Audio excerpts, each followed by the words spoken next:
Bienvenidas a Insumisa.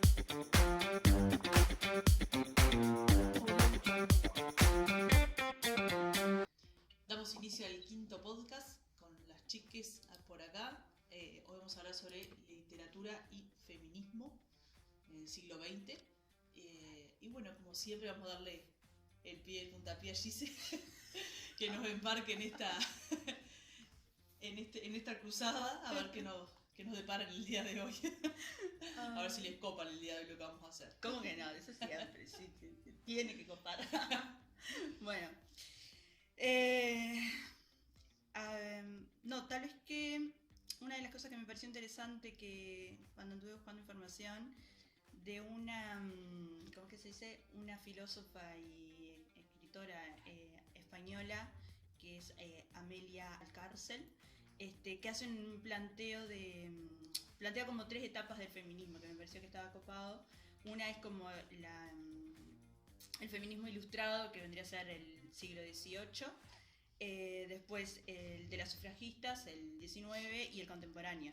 Y entonces, a partir de esa clasificación que hace Amelia, otra filósofa española toma esa clasificación, o sea, otra filósofa es Victoria Camps, y ella habla como que hay determinados textos que marcan cada una de esas etapas. Entonces, en el feminismo ilustrado toma el de Mary Wollstonecraft, el de Vindicación de los Derechos de la Mujer, porque ahí estaba toda la cuestión esta del derecho del ciudadano, no sé qué, no sé cuánto, y la mujer siempre quedaba como un alterno ahí, un anexo al hombre. Claro. Entonces como que ella dice que ese es como el texto fundacional y el que hace que como que pone de manifiesto, digamos, que la mujer no es un sujeto de derecho. O sea, en ese texto evidencia cómo se encuentra la mujer, digamos, en ese momento de la sociedad. Claro, como posicionada en ese momento en Claro, la sociedad. Que de paso, en la primera edición de Lilith tenemos, hablamos sobre Mary Wollstonecraft, si alguien la quiere leer, un poco más sobre ella. Después, en la segunda etapa, digamos, sería la de las sufragistas, que es el siglo XIX, que se termina de concretar a principios del XX en casi todos los lugares, digamos, y el texto ese sería con la declaración de Seneca Falls, también apuntando a toda esta cuestión del derecho del voto y todas esas cuestiones. Y en el que estamos ahora, según esta clasificación, que sería el feminismo contemporáneo. Y en eso Victoria Camps destaca 2 textos, que uno es el de Simone de Beauvoir, que es El segundo sexo, y para ella el otro es el de La mística de la feminidad. En el de Simone lo que se destaca es esta cuestión de, bueno, la famosa frase de no se nace mujer, se llega a serlo. Exacto. Entonces ahí pone en manifiesto esto de que, bueno, una no nace mujer, o sea, es una construcción social, cultural, ¿no? El llegar a ser mujer, ¿no? Y en el otro, que me pareció súper interesante, que me dieron ganas de leerlo, el de La mística de la feminidad, de Betty Friedan, que es del 63, pero en realidad ella ya empieza a escribir sobre eso en el 57, que arranca como con un artículo. Betty Friedan se formó en psicología social, digamos, hizo unos máster, pero como todo en esa época, una vez que se casa y demás, era como súper destacada, una alumna súper destacada, con notas brillantes y todo lo demás. Y cuando se casa, como que estaba la posibilidad de que le había salido una beca súper importante para hacer un doctorado o algo así. Y bueno, como que el marido, pareja, no le convencía mucho la idea, entonces rechaza esa, pero sigue haciendo trabajos periodísticos y todo, y se convierte en una militante feminista de los años 60 y 70. Y en esa vida que ella lleva de ama de casa, clase media alta, digamos, dedicada a esposo, hijo, a la casa, no sé cuánto, y con toda esa formación que ya tenía académica, ¿no? Y que aparte se dedicaba a escribir determinados artículos, como que empieza a reflexionar respecto a ese sentir que ella le llama el problema que no tiene nombre, de cómo se sentían esas mujeres burguesas en ese lugar en el que, o sea, solamente mi objetivo en la vida va a ser madre y esposa. Es como, o sea, hasta ahí, eso es lo único que depara mi destino, claro, digamos. Hasta ahí y como que era, y claro, como que empezó a hacer como, no sé si entrevistas o como se le dice, digamos, y encontraba que ese malestar se manifestaba en un montón de mujeres de esa Clase. de esa clase y en ese momento, ¿no? Aparte de eso también, o sea, estamos hablando de la posguerra, ¿no? Exacto. Todos los hombres, Estados Unidos, posguerra, ¿no? Todos los hombres vuelven a sus hogares, las mujeres que habían salido de sus hogares para trabajar, para mantener, para sacar adelante su casa y la nación, digamos, tienen que volver a sus hogares porque ahora los maridos vuelven. Y bueno, o sea, les corresponde a ellos el espacio de trabajo y de la ciudad y todo lo demás que ya hemos hablado un montón. Entonces, claro, esas mujeres empiezan a sentir como ese malestar de solo esto, ¿no? O sea, no hay más nada que esto. Aparte se acentúa bastante con la publicidad, ¿no? Sí. La publicidad en esos años era como, bueno, el ama de casa es wow. Como te brindo todos los electrodomésticos que necesitas, toda la cuestión de la belleza, es como que está todo como que todo conspira para hacer sentir que la mujer se siente en lo mejor de su vida, digamos que está todo divino y en realidad hay algo interno como que no cuaja, digamos. Claro. Entonces en ese libro habla sobre todas estas cuestiones y reflexiona al respecto. Y esos son como los textos que esta filósofa española destaca como en cada una de esas etapas. Yo me fui más hacia la cuestión teórica, ¿no? Después está toda la parte, no sé, novela, narrativa y todo lo demás que si quieren podemos seguir por ese lado. O no sé por qué. O no sé por dónde quieren seguir. Que, bueno, ya lo habíamos hablado en otros podcasts en realidad, en el anterior, si mal no recuerdo, de cómo se tenía que utilizar un seudónimo o demás para poder presentar sus obras, no importa, poemas, narrativos, novelas o demás, Claro. siempre con un seudónimo porque en realidad no los iban a presentar con su nombre, no iban a ser vendibles al mundo si tenían el nombre de una mujer, porque en realidad, bueno, lo que ya sabemos, ¿no? Claro, pues sí, como que en realidad al llevar el nombre de una mujer quizás como que adquiere otro valor, digamos, que no sea el nombre masculino. Y claro, si lo escribe un varón va a tener otro peso sobre la importancia de lo que está escribiendo en realidad. Y nada, que obviamente hay obras bellísimas de muchas mujeres, está más que claro, ¿no?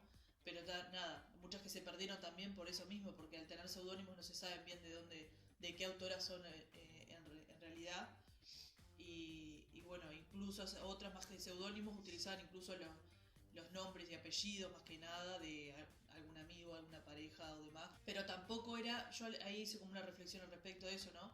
De que claro, te acompaño, o sea, estoy de acuerdo con lo que estás haciendo y demás, te apoyo, pero es mejor que pongas mi nombre. En vez de decir, bueno, salgamos medio que los que estamos unidos en esta parte de la literatura y demás, a decir, no, ella tiene, o sea, tú tienes tu nombre, salí con tu nombre. No, te cuido, te guardo de la sociedad y lo que va a decir de poner mi nombre y lo sacamos, claro, por decirlo de una manera. O pensando quizás en lo económico, que si También ponemos el nombre del varón, quizás va a tener más éxito y entonces ganamos los dos, y no sé qué, no sé cuánto. Como hay un juego re muy perverso en todo, ¿no? Pero digo, siento que hay como un juego muy perverso en eso de el varón dando como la vuelta de la parte económica que obviamente vivimos, ¿no? Con esto y decir, bueno, jugátela por este lado, pues si no, pues, bueno, o sea, está en juego todo nuestro futuro, por decirlo de una manera, porque tenemos que vivir del dinero, básicamente. Claro. Esa es mi opinión, ¿no? De que siento que hay ahí como todo, ¿no? Como un pulseo, una manipulación de, bueno, está, entiendo que vos te guste esto, que quieras esto, pero hay que pensar por todos en realidad. Si es a lo que te querés dedicar, perfecto, dedicate, pero vamos a tener que poner mi nombre. Claro. No sé, un poco de mi opinión al respecto. Que obviamente estoy en total desacuerdo, ¿no? Está más que claro. Yo no, que las editoriales tampoco aceptaban un libro escrito por una mujer y también casi siempre los dueños de las editoriales eran hombres, ¿no? O los gerentes o los cosos ahí. Y entonces actuaban un poco en conjunto, capaz con el que ponía el nombre para convencer a la mujer para poner el nombre del otro, yo qué sé. Totalmente. Claro, ahí hay también, en este siglo y demás, hay una movida, una explosión de las editoriales, ¿no? O sea, como que hace un boom las editoriales para las ediciones de toda la literatura. Lo quería acotar, ¿por qué lo quería acotar? Porque venía de la mano lo que venía diciendo Jenny, de que en realidad los varones encontraron en ese otro espacio, en las editoras, otro lugar donde abarcar su poderío, por decirlo de alguna forma. Claro, claro. Hay otro espacio conquistado. Me acuerdo de esta frase de Virginia Woolf ¿cómo es? En la mayor parte de la historia Anónimo era una mujer. Exacto. Y hay un montón de libros y esos que se han empezado a develar, digamos, que en realidad esos nombres que aparecían atrás había una mujer. Exacto. No era un varón. Eso está tremendo. Y después también esto de que si bien yo no sé, todavía no tengo una opinión concreta respecto a toda la cuestión de los premios y todo eso, pero en unos datos ahí que encontré, por ejemplo, en el Nobel de Literatura, desde que existe, digamos, 16 mujeres lo han ganado contra 101 varón. Es como que es un montón. Yo lo vi a eso, de 1901. Es un montón, o sea, 16 mujeres nada más, vamos arriba. Y el otro, el Cervantes, que es como el otro premio en habla hispana, ¿es que se dice? Sí. También 4 mujeres contra 38 varones. Ahí, y esto va de la mano de lo que ya hemos hablado con Jenny también y eso, de que claro, quienes eligen en esos premios, ¿no? El jurado ese por quién está formado. Que también, más allá de que uno pueda estar o no de acuerdo con toda esta cuestión de la premiación y o sea, como que elegir al o la mejor, es como, no sé, bueno, en fin, todavía no me decido no tengo una posición. Lo que pienso respecto a todo esto de los premios, porque claro, porque es algo súper subjetivo, es como, en fin. Pero cuenta, digamos. Hace el prestigio, o sea, alguien que haya tenido determinado premio seguramente tiene posibilidades de estar en más lugares, de que sus publicaciones lleguen a más, de que se traduzca, que no sé qué. Entonces, quieras o no, es parte del juego y del mercado en el que se mueve. Y la gente, más allá de la satisfacción que pueda tener al escribir, no sé qué, no sé cuánto, o sea, vive de eso. Exacto. Entonces, estas cosas también influyen. Así que, bueno, en fin. Yo, con respecto a lo de las autorías y el anónimo y la cuestión esta de los seudónimos, después de que empezaron a poder aceptar ponerle libros escritos por mujeres y esas cosas en las editoriales, tampoco les dejaban poner el nombre de pila, digamos. Les ponían el apellido y capaz las iniciales, cosas. Claro. Y eso hace poco, o sea, no es hace mucho atrás. Claro. Y también se limitaba lo que contaban, ¿no? O sea, también no se expresaba todo tal cual como ellas los querían poner. Claro, seguramente en esas correcciones editoriales había cosas que quizás quedaban de lado. O a veces cuando en uno de los videos que estaba mirando también hablaba de cómo en determinados relatos donde se habla de vínculos de pareja, daba el nombre de uno que ahora no me estoy acordando, pero como a veces queda la versión solo del varón respecto a un determinado, en un vínculo que se desarrolla quizás una historia o algo, no sé qué, como siempre queda la visión del varón respecto a cómo era esa vida y nos quedamos como con la interrogante de, bueno, cómo lo veía del lado de la mujer, ¿no? Exacto. O sea, eso era ese tipo de como que siempre nos quedamos con una mitad, digamos. Exacto, la siempre. mitad del varón. Pasa que básicamente a todo esto, en ese quitar un poco de las redacciones y demás, era por el tipo de escritura que se tenía, ¿no? Que era un poco capaz que lo que íbamos a apuntar hoy, de lo que se hablaba en esos textos, ¿no? Porque había muchos de poemas o narrativas y demás que hablaban de su cotidianidad de las mujeres, ¿no? De que no era una cotidianidad así como muy, por decirlo de alguna forma, llevada de la mejor manera, ¿no? Porque para muchos, bueno, la mujer se dedica a la casa y es eso y nada más, ¿no? pero hay un montón de cosas que engloban ese solamente estar en la casa. Un montón de cosas. Claro. Más allá de las tareas mismas de lo que conlleva un hogar, el desgaste que eso lleva, y la gran mayoría tenían hijos. Esa otra parte, que todo eso estaba totalmente invisibilizado. Entonces, el contar y narrar cómo se sentían esas mujeres, medio que arruinaría toda la estética que se tenía de familia y demás. Claro, no, y aparte también depende mucho de la clase social. No es lo Aparte. mismo las vivencias Claro. de una mujer de clase media, clase alta, aristócrata y todo lo demás. Blanca. Como que, claro, blanca. Porque No. la gran mayoría O no. está desde ese lugar. Este, Muchas historias. ahí aparece la interseccionalidad. Sí. ¿Y qué te iba a decir? Les iba a decir esto de cómo se le critica a veces desde la crítica que las mujeres aborden muchas cosas que sean autorreferenciales, que se basen mucho en su biografía y todo lo demás, ¿no? Y en realidad ahí, en uno de los tantos videos que estuve mirando para saber sobre esto, claro, hay como una necesidad también de parte nuestra, como de muchas minorías, digamos, no por números, sino por el lugar que nos toca en la sociedad, de manifestar esas situaciones que se están viviendo, ¿no? Sea del tipo que sea, para bien, para mal, chica, grande, o sea, pero hay una necesidad de manifestarlo antes de otras cosas, digamos. Entonces, claramente muchas, sea de novela, poema, lo que sea, va a ser de alguna manera autorreferencial. Aparte de que creo que en realidad siempre en algún punto es autorreferencial, porque o sea, la imaginación no nace de la nada, o sea, nace de las experiencias que tenemos.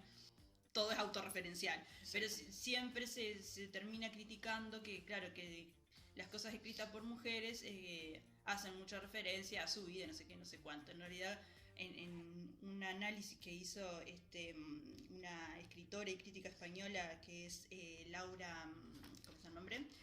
Freixas, ella analiza cómo en realidad, porque en base a una crítica que le hicieron donde ella escribió un libro que es Madres e Hijas o algo así, y un crítico le dijo como que, o sea, todas las autoras que había como invitado para escribir eso, digamos, eran mujeres, ¿no? Entonces un crítico le decía como que un hombre no puede escribir sobre el vínculo entre la madre y la hija, digamos. Bueno, y hace todo un análisis y, o sea, por poder puede escribirlo, pero, o sea, estamos hablando de un vínculo entre madre e hija, no va a venir un varón hablando del vínculo entre madre e hija, ¿no? Primer punto. Y entonces, de ahí desarrolla esta cuestión de lo autorreferencial y hace como un análisis entre algunos escritos en determinado tiempo, donde fueron escritos por varones, digamos, y otros escritos por mujeres, y a su vez otros escritos por hombres negros, por ejemplo, ¿no? Exacto. Y entre las temáticas y las cuestiones que abordaban esas mujeres y la forma de encararlo, ¿no?, que tenían, y esos hombres negros, había ciertas similitudes, y es porque estamos en ese lugar de minoría. Exacto. En realidad, es como esa necesidad de manifestarlo, digamos. Y otra de las cosas que me pareció súper interesante que hablaba ella, que hacía como una especie de distinción, digamos, entre identidades dominantes e identidades subalternas. Las dominantes son estas que hacen referencia básicamente al hombre blanco, heterosexual, medianamente acomodado, digamos, y le da como ciertas características en donde esa identidad dominante es invisible, se hace universal, porque en realidad siempre el masculino es el universal, ¿no? Desde el lenguaje hasta, no sé, cuando se va a diseñar algo, la mayoría de las veces se piensa en el hombre, en el cuerpo del hombre. Es como que todo el universal, digamos, de la humanidad es en base al masculino. Como le dijimos al principio, cuando se hablaba de los derechos del hombre, no sé qué, o sea, era derechos del hombre, justamente. La mujer quedaba ahí como, y de cierto tipo de hombre. Claro. Entonces le da como esa característica, ¿no? De invisible, autoasignada, universal, habla en nombre propio y en nombre de, Claro. como, ¿no?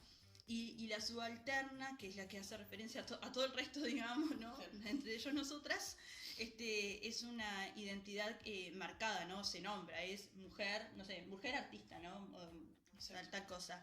Heteroasignada y es particular, es de, sobre y para mujeres. Ya me gustaba cuando hablaba del ejemplo de, no sé, de revistas para mujeres, ¿no?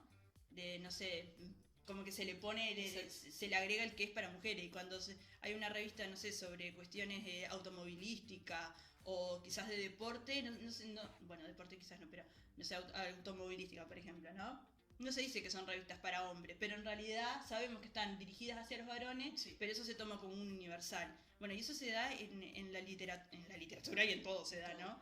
Pero me pareció súper interesante eso, de que claro, que ese masculino que se toma como universal se arrastra absolutamente a todo, desde el lenguaje hasta las cosas que diseñamos, la manera en la que pensamos, es como...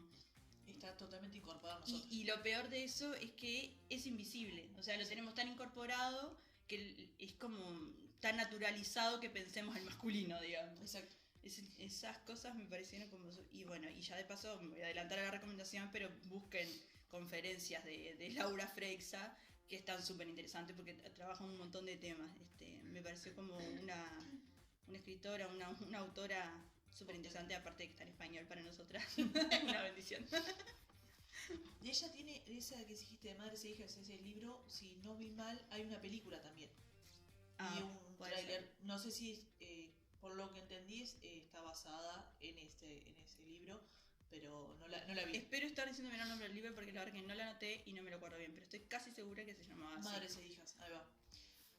Sí, de todo lo que dijiste, totalmente de acuerdo con todo. Sí, todo. Sí a todo. Sí a todo. Sí a todo porque es así. Jenny, te escuchamos. Que con esto del hombre universal, no sé a ustedes si les pasó lo mismo, pero en la escuela a mí me enseñaron que hombre y humano era lo mismo. Tipo, le decís hombre a la raza humana, ponele, pero en realidad está mal, o sea, ¿no? Eso, con lo que vos decías me acordé de eso, que es cualquiera, desde chiquito así como que te van programando. Claro. Y bueno, Bueno, yo sé que soy más chica que ustedes, o sea, a mí en la escuela también seguían con lo mismo. Y yo iba a la escuela. Ahora no me acuerdo bien el periodo, pero soy más chica y se seguía con eso. Del O sea, hombre. no, y se sigue, o sea. Y Se sigue porque en todo, en los textos mismos que nosotros nos tenemos de facultad, la otra vez estaba leyendo uno y hablaba el hombre, todo el tiempo del hombre. Sí, sí, como sí. que estoy hasta acá. Bueno, yo tenía un profesor, el de audiovisual, no me acuerdo bien.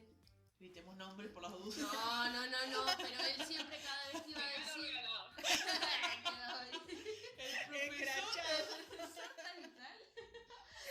No, y siempre se corregía, tipo, era como que tenía, aparte era más grande y era como, claro, iba a decir el hombre y decía, no, me corrijo, ta. Y siempre como que intentaba, Bueno, pensé que ibas a darle como un No. palito. como que siempre intentaba corregirse y decir no. Claro, me pasa que Chicos. bueno, ya nos vamos a ir un poco por las ramas, pero seguimos, está adentro, ¿no? En la facultad siempre se habla desde ese lugar, desde el varón. También me acuerdo de una clase Sí. posta en facultad que un profesor hizo un comentario muy totalmente desubicado para muchas de nosotras y una de las mis compañeras tipo lo increpó de una. Bueno, no se lo tomen a mal, sí me lo tomo a mal. Claro. O sea, ahí ya, pero porque está tan establecido que no pasa nada, está todo bien. Está todo bien, claro. Y bueno, Bueno, en uno de estos videos, ahora que ya que estamos hablando de las instituciones y demás, mostraba, ahora no me los acuerdo, pero mostraba los porcentajes ahí en España de la poca cantidad de mujeres que leían en lo que sería el secundario nuestro, digamos, ¿no? O sea, era tipo, no sé, un 10% de la literatura que tenían para estudiar eran mujeres. exacto. Y eso nos ha pasado a nosotras también, o sea, Sí, yo, obvio. al menos del liceo, no recuerdo haber estudiado ninguna mujer, en facultad la cuento con una mano, y todo lo que he aprendido y lo que sé, que bastante poco es, pero recién ahora por interés propio, digamos. Exacto. Es Pero como no que... porque te lo marque. Y hay un montón, o sea, vos te pones a investigar y sabes que hay un montón de mujeres que hace pila de años que vienen escribiendo y que inclusive algunas estuvieron mucho más zarpadas que los varones y, bueno, te ponen el nombre del varoncito.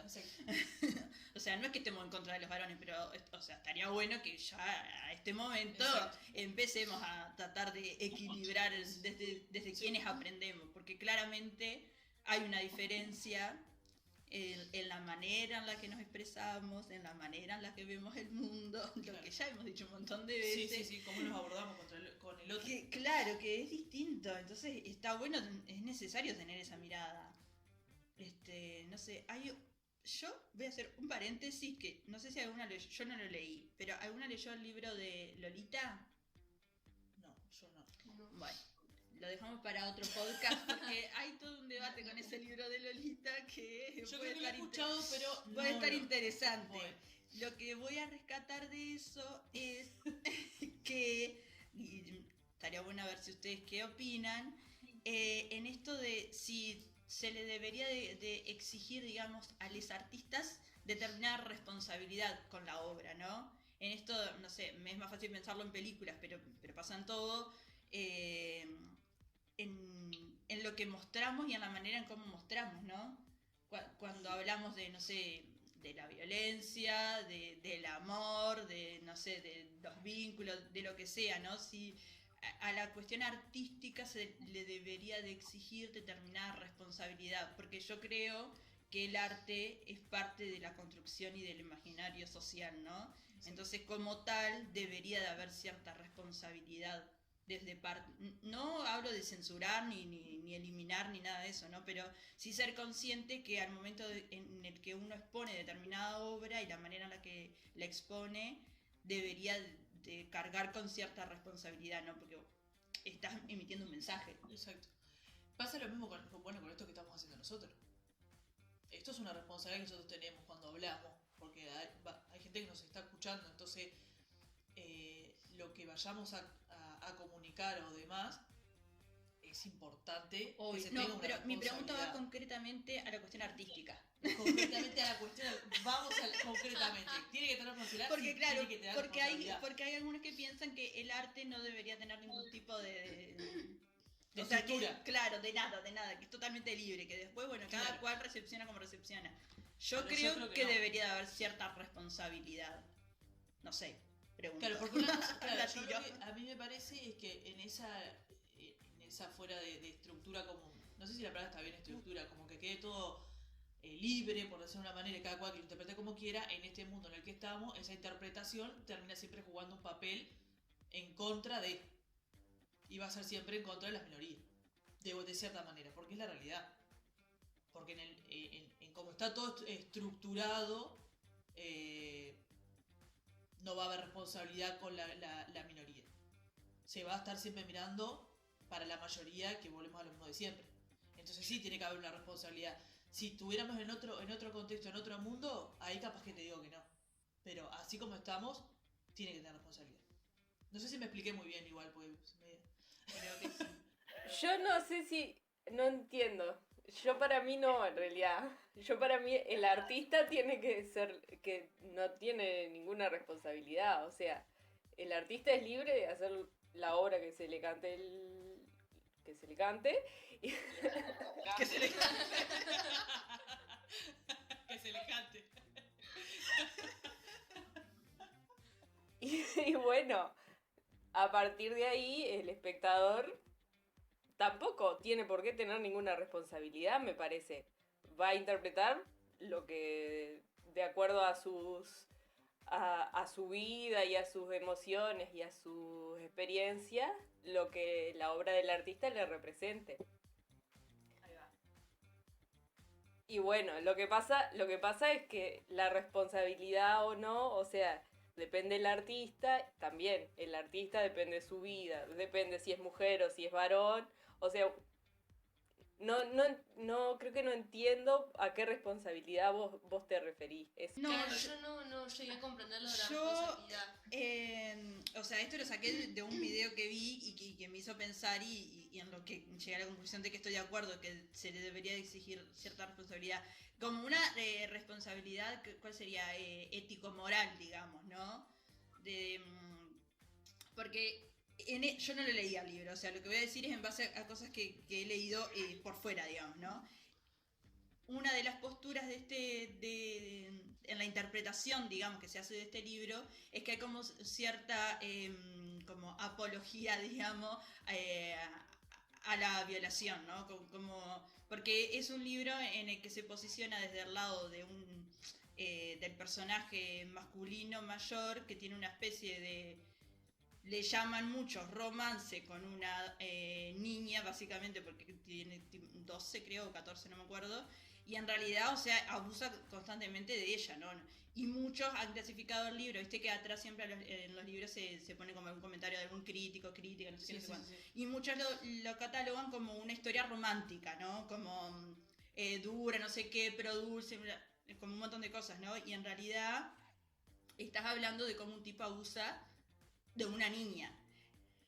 Entonces ahí aparece esto de, bueno, el escritor simplemente expuso esa obra y hay toda una cuestión de la manera en la que está narrada y no sé qué, no sé cuánto, pero claro, desde otros lados se le critica esto de, bueno, si muchas lo están interpretando como una especie de historia romántica, algo hay ahí.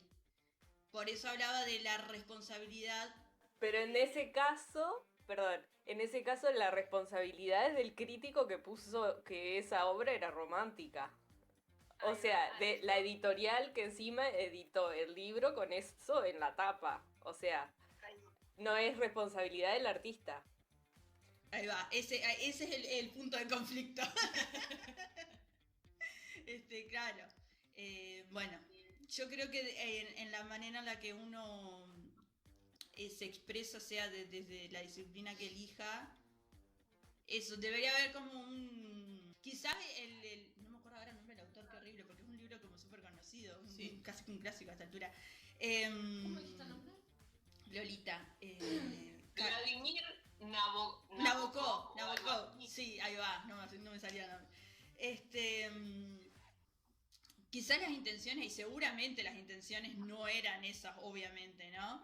Pero no sé, me quedó ahí como... Lo traje justamente para eso, no sé, para preguntarles a ustedes y a ver qué opinaban. Es que todos vamos a tener esa opinión. Bueno, Jenny piensa que no, Meli creo que también lo mismo. Sí, yo opino lo mismo. Digo, pasa lo mismo, voy a poner un ejemplo bastante básico, pero digo, los libros de 50 sombras de Grey lo describen como una historia, como algo muy romántico, como algo también erótico y demás, pero en realidad es un desastre desde mi punto de vista, pero o sea, cada uno va a tener una percepción diferente, entonces ahí es lo que creo que es lo que tiene el arte, ¿no? Que cada uno lo vea desde su punto de vista y genere una opinión de cada obra, ¿no? Entonces como Claro. que si cada uno se va a poner a imitar sus parámetros para expresar algo, no, ¿dónde queda la libertad esa que tiene uno para Pasa que, claro, hay una línea muy Claro. delgada. por eso? Bueno, lo dejamos para que lo sigan pensando. Cada cual reflexione. Va a quedar ahí. Que quede claro que no estamos hablando de censurar a nadie ni nada de esas cosas. No. Simplemente, bueno, está. En Opinión. fin. Bueno, Lo que ¿por pasa dónde- es que vos traes estos temas y después los cortás. Después vos los querés cortar a nosotros. censuramos a todos. Claro, censuramos a todo el mundo. Ya está, se acabó el arte. Che, no, otra de las cosas que me parece interesante hablar de esto es el tema de los personajes. De cómo las construcciones que se hacen del personaje femenino cuando son escritas desde los varones son de una manera y cuando son escritas desde las mujeres son de otra manera y abordan otros temas. Y no se trata simplemente de que para quedar bien metemos heroínas mujeres. O sea, Sí, no. no, porque está como la básica, ¿no? Como que hay, no sé, el tema de los personajes porque uno más allá de encontrar referentes desde las autoras, también está bueno encontrar referentes en esos personajes, ¿no? Claro, como una identificación de los personajes, como todo. Claro. Que además que el protagonista sea una mujer, porque también pasa un montón que la mayoría de los protagonistas de los libros son varoncitos. Y bueno. Totalmente. Claro, como no hay una mujer ahí que me tenga como referente ese personaje, el personaje de esa película, el personaje de ese libro, de esa... Y si es principal es como que también tiene una cierta dependencia con el hombre. Exacto, o sea, si es... Si es ella la principal, o sea, ella está ahí como... esperando o viendo. O sea, claro, pero igual a eso me parece que es lo que Vallí dice, que una gran parte de las escrituras que están hechas por los varones, el lugar de la mujer es ese, ¿no? El esperar, la paciencia, el estar ahí, bueno, pero siempre gira en torno al varón en realidad, no como la mujer central Claro. e independiente básicamente. Sí, lo de las cuestiones de los personajes es bastante importante, no sé, yo lo considero bastante importante en realidad. Importante porque, claro, todas creo que en algún momento capaz que dijimos, mirá, me siento identificada. No sé, viste una película, algo, y dijiste, mirá, es un poquito lo que me está pasando hoy. Quedé ahí como, puedo llegar a ser ella. Claro. Entonces, claro, si ese lugar que siempre se le está dando a la mujer es el de espera, el de no se puede. Claro, siempre pasivo. Siempre pasivo, siempre midiendo el que, bueno, me quiero conservar en este lugar por las dudas, para esto, siempre ahí esperando. Pasivo. Ser emocional. Emocionalmente dependiente y no independiente, el no medio que jugársela y moverse libre por los espacios. Bueno, hablamos la otra vez creo de esto, del tema de los espacios, de la ciudad y demás, que siempre en las películas más que nada el varón se mueve de acá para allá, a todos lados, Claro. la mujer siempre como en un lugarcito, o en el apartamento, o en el barcito, pero en el barcito está con el barcito está con una amiga, y bueno, esas Y hay cosas. veces que pasa que la mujer tipo toma como una postura y después no sé cómo hacen para darle toda una vuelta que termina cayendo en el mismo papel de siempre. Con esto vuelvo a lo de Lolita y a lo de la libertad y la censura y todo eso. que bueno, que también ponele, no lo leí el libro tampoco, pero con esto de tratar temas de abusos infantil o temas que por ahí eran tabú, que después les pongan las calificaciones que sean, pero está bueno que de alguna forma se vayan tratando cosas que no se tratan, no se hablan en la calle, no son cosas que se visibilizan en la sociedad, y entre como este libro o como otras situaciones que aparezcan en otros libros o mismo en el cine y esas manos. Eso, por ahí, eso quería decir. No, sí, es verdad, sí. Hay un montón de cosas que son necesarias que vayan apareciendo al menos. Si bien seguramente hoy en día creo que lee mucho menos gente de la que leía antes, porque estamos mucho más absorbidos por la cuestión audiovisual, pero es necesario sí que en la literatura siga. Igual yo vi apareciendo. cuando estaba buscando información mucho que ahora están los Audiolibros. los audiolibros, y dice que ahora es como el boom, ¿no? Como se toma mucho. Pasa que claro, Pues bueno, mucho. no vamos a ir mucho, pero no sé, vas conectado, vas caminando y podés ir Claro. escuchando un libro. Sí, Si sí. ves música vas escuchando un libro, te van redactando un libro, te van leyendo, no redactando. Eso es verdad. Entonces, No, y el otro dato que me había quedado para comentar, que también está el tema de qué tanto se publican a las mujeres, ¿no? Porque ahí también, en una entrevista que estaba viendo de una feria del libro, está primero acá en Latinoamérica el problema de qué poco fluido es el intercambio de escritoras y de escritores dentro de Latinoamérica, que muchas veces se mandan o vienen de Europa, no sé qué, o de Estados Unidos, y como que en la interna es mucho más difícil de saber en qué anda cada escritor, cada escritora dentro de Latinoamérica. Y eso llevado a las mujeres como que se hace más complejo también, que aún hoy en día que se le publique a mujeres. Si bien hay un montón que ya han avanzado y todo lo demás, pero ya habíamos hablado la otra vez que Jenny había traído a una autora, que ahora no me estoy acordando el nombre, una española, que también, o sea, hacía un montón que venía haciendo libros, pero no se llegaba, y los primeros le costaron un montón publicarlos. Ahí en el tema de la publicación es todo un tema. es todo un tema. Sí, seguimos un poco. Así Bueno, que- pasa, viste, a veces cuando nosotros queremos buscar algún libro, a ver de alguna editorial medio que independiente, a ver si está gestionada por mujeres, y se dificulta. Claro, claro. se sigue dificultando. Sí, Hablo sí. un poco de la editorial porque es la que mueve los hilos básicamente. Salado, sí. Porque es la realidad. Bueno, no sé si alguien más tiene algo para decir, si no podemos pasar a las recomendaciones. Recomendaciones entonces. Yo tengo dos, que son dos películas. Una es Talentos Ocultos. No voy a decir nada, no voy a spoilear nada de ninguna de las dos películas que voy a decir. Mírenla, porque Bien. están geniales. Y la otra se llama Vidas Cruzadas. Sí, Vidas Cruzadas. Vidas estoy bien. Cruzadas. Vidas Cruzadas. También, dos películas geniales, todas con mujeres. Unos caramelos ¿Y en qué las películas. mujeres? Y qué mujeres. ¿Y qué mujeres? Así que esas son mis dos recomendaciones. Películas, como siempre, me encanta recomendar películas. Jenny.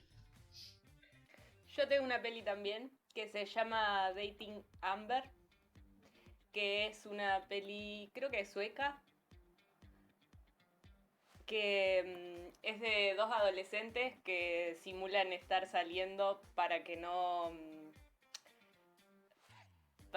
los, ¿cómo se dice? Para que no los molesten los compañeros con que son gay y esas manos. Y está ambientada en el 1995, en Irlanda, cuando recién, no sé, haría un par de años que se había legalizado el matrimonio gay o una cuestión así, me parece. Y bueno, y ahí están con esas complicaciones los adolescentes. Ay, la voy a ver. Ya me voy mirando casi todas las que me han recomendado, me las he mirado todas. Así que apunto esa otra también. Bueno, yo tengo un Estás montón cargada, de Miguel. libros para recomendar.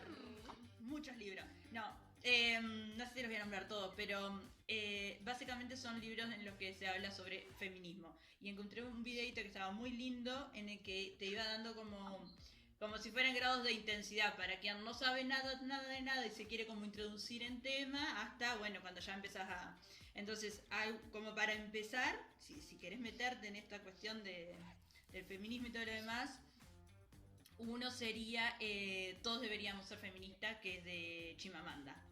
Después, Una habitación propia de Virginia Woolf, obviamente.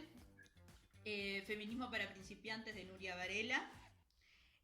También está el de Feminismo para todo el mundo de Bell Hooks, que ese está súper interesante porque trata mucho el tema de la interseccionalidad, que me parece tremendo. Bueno, la mística de la feminidad, que fue la que estuvimos hablando al principio de Friedan. El segundo sexo de Simón. Y después hay uno que es sobre pinturas, que en realidad hace como una recopilación de pintoras y desde, a ver, no sé, pero no sé si desde el 18 por ahí, hasta bastante siglo XX creo. Inclusive en las últimas ya mete algunas fotógrafas que se llama Ellas Mismas, es de Ángeles Caso. Y habla un poco sobre todas estas artistas mujeres, digamos, que me parece súper interesante. Y después, bueno, hay un montón sobre feminismo y eso que estaría bueno que para quien se quiera introducir, no solo desde la cuestión teórica, sino también, no sé, puede ser desde la novela. Hay no es que sea feminista esta novela, ¿no? Pero que es como despierta un montón de cosas que están súper interesantes de Gioconda Belli, que se llama Sofía de los Presagios, que es una novela ahí que está súper linda.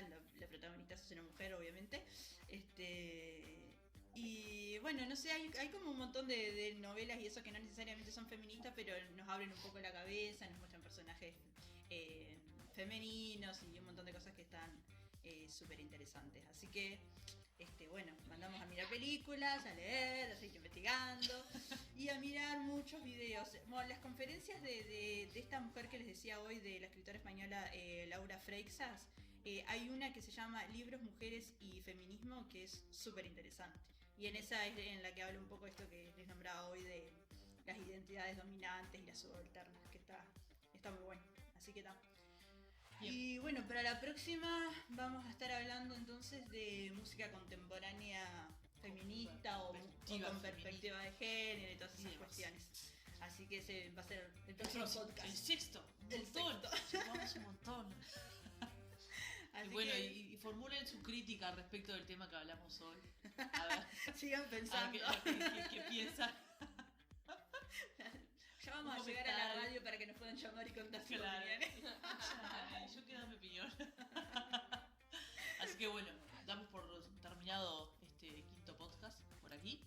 Y Y bueno, nos encontramos la próxima, dentro de poquito. Muy bien. Así que un saludito para todos. Nos vemos. Chao. Chau, chau.